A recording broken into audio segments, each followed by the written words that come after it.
In this video, we will cover the process of a distance calibration. This calibrates the wheel speed sensor that can be used as a speed source for a yield monitor.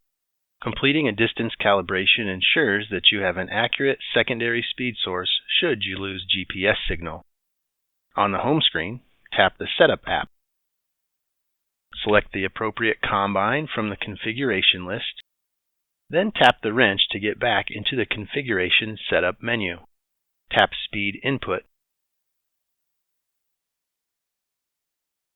On the Speed Input screen, tap Calibrate Distance. This will launch the Speed Sensor Calibration wizard. The first step is to enter the actual distance that you will drive the combine for this calibration. Ag Leader recommends driving a minimum of 200 feet. Tap the Calculator button to adjust this value.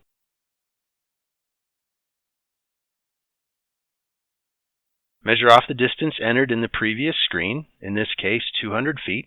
With the vehicle at the start point, verify the accumulated distance currently reads 0 feet. If it does not read 0 feet, tap the Reset button.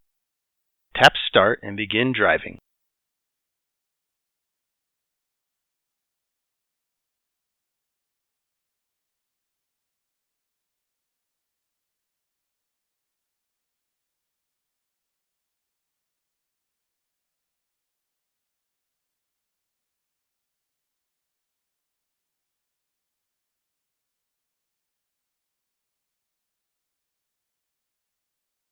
Once the combine has stopped moving, tap the Stop button on the display.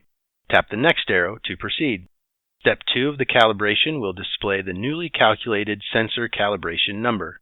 Tap the green checkbox to accept the new calibration. This process can be repeated as necessary. Now you will be able to successfully perform a distance calibration for a harvest configuration. For more information on setup and settings for the InCommand Go display, use this QR code to access the operator's manual. If you'd like to see more short tutorials from Ag Leader, please subscribe to our YouTube channel.